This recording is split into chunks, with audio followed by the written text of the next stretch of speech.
নেত্রী দেশনেত্রী বেগম খালেদা জিয়া, সুযোগ উত্তরসূরি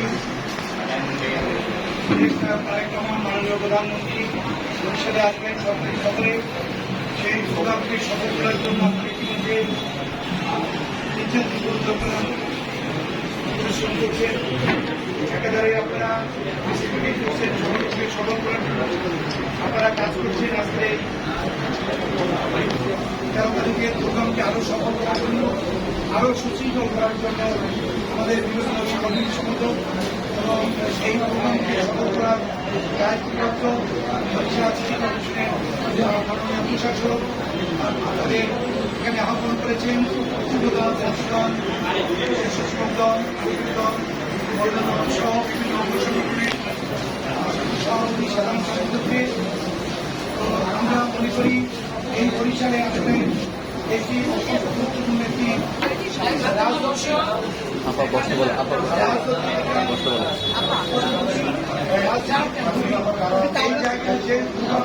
সকল প্রোগ্রাম আপনারা সুন্দরভাবে সরকারের আপনারা ইতিমধ্যে বাস্তবায়ন করেছেন। আপনাদের বিধি নিষেধের কারণে কতদিন আমরা একটি পিছিয়ে কমিশনের তোমাদের বেসিক্যালি এই যে অপারেশন করতে হবে, এখানে অংশগ্রহণের কাজ করা যায় না, সেখানে থাকে আমাদের বরিশালে আমাদের 500 যার কারণে আমাদের এত বড় একটি সংগঠন আমাদের আকারে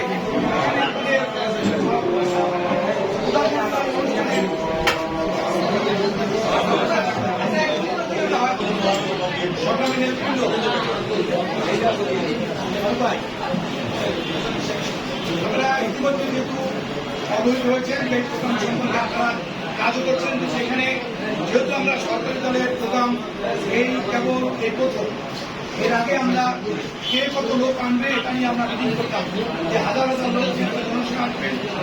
যেহেতু সরকারি দলের প্রোগ্রাম এখানে কিছু একেবারেই একটা সরকারি প্রোগ্রাম, এখানে সীমাবদ্ধতা আছে প্রশাসনের নিয়ন্ত্রণে, এসএসএফ নিয়ন্ত্রণ করে এই প্রোগ্রাম আপনারা জানেন। স্বাভাবিকভাবে আমাদের কিছু বিধিবিধানের মধ্যেই এই প্রোগ্রাম সফল করতে হবে। এখানে সবচেয়ে যে পেইন আমাদের, এটা আমি গতদিন বলছি, আমাদের সাংগঠনিক সম্পাদক বলছেন যে আমাদের হাজার হাজার নেতা কর্মী এই মিছিলে প্রধানমন্ত্রীর সাথে ওই অনুষ্ঠানে সবাই যাবেন, এই বিমান থাকতে পারে আমাদের 50,000 নেতা কর্মী। আপনারা দায়িত্বশীল যুবদল, ছাত্রদল, স্বেচ্ছাসেবক, শ্রমিক দল, এদের নিজস্ব কর্মী বাহিনী আছে, তাদের নিয়ে আপনারা এই 17 বছর লড়াই করছেন। আমাদের এই কর্মীরা বিটাবাড়িয়ারা অনেক পরিশ্রম করা। আপনারা যে ছোট্ট কর্মী গ্রামে সে জেলে না কেন সে পলাতক ছিল, আপনারা কেউ জেলে গিয়েছেন, কেউ মামলায় আসামি হয়েছেন, কেউ পলাতক ছিলেন, অর্থাৎ এর বাইরে কেউ থাকতে পারে না। আর যদি কেউ থাকে তার সংখ্যা একেবারে কম, তাও হাত পাওয়া দরিয়া আওয়ামী লীগের সে সংখ্যা অনেক কম। সেই এই যে ত্যাগ আপনাদের করতে হবে 13 তারিখে, এই ত্যাগটা হচ্ছে অনেক অপরিসীম একটা ত্যাগ। এটা কোনো অনুরোধের বিষয় না, এটা হচ্ছে একটি করুণার বিষয়। আপনারা আমাদের ক্ষমা করে দিবেন, যেহেতু বিভাগীয় টিমের আমাদের এখানে এই সাংগঠনিক সম্পাদক নিয়ে সমন্বয় করতেছেন, আমাদের এখানে যে দায়বদ্ধ আপনারা যদি আমাদের ক্ষমা না করেন, আপনারা যদি সহযোগিতা না করেন, তাহলে এই প্রোগ্রাম সফল করা সম্ভব নয়। তো আমাদের আজকের যে প্রধান অতিথি উনি আপনাদের এই ব্যাপারে ফিল করবেন।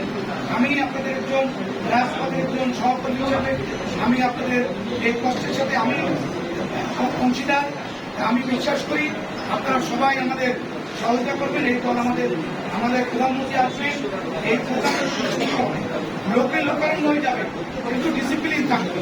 আপনার রাস্তার দুই ধারে থাকবেন, কোনো ব্যানার ফ্যাকশন থাকবে না, কোনো গেট করা যাবে না, কোনো বিশৃঙ্খলা মানে ধাক্কাধাক্কি এগুলো করা যাবে না, যাতে প্রধানমন্ত্রী আপনাদের সকলকেই দেখতে পারে।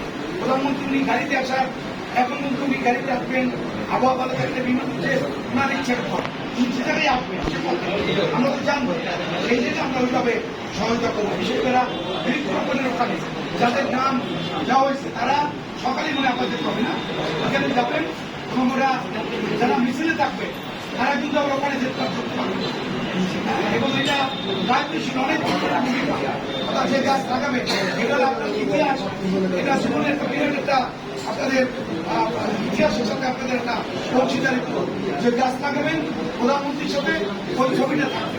এটা হচ্ছে আপনাদের একটা দল আপনার এটাও মনে করবেন দল ক্ষমতায় মিছিল মিটিং করছে, দল ক্ষমতায় আসছে, এই জন্যই প্রধানমন্ত্রী ওই গাছ বৃক্ষরোপণে আমরা আপনারা অংশগ্রহণ করতে শুরু করেছি। এটাই হচ্ছে আমাদের 17 বছরে আমাদের লক্ষ্য, ধান, জেল, আপনার সকলকে ধন্যবাদ। আপনারা সুন্দর মতো যার যার সংগঠনের সাংগঠনিক সম্মত তৈরি করবেন। আপনারা সবাই ঐক্যবদ্ধ রাখবেন এবং এই প্রোগ্রামকে সফল করার জন্য সহযোগিতা করবেন। সকলকে ধন্যবাদ। এখন আমাদের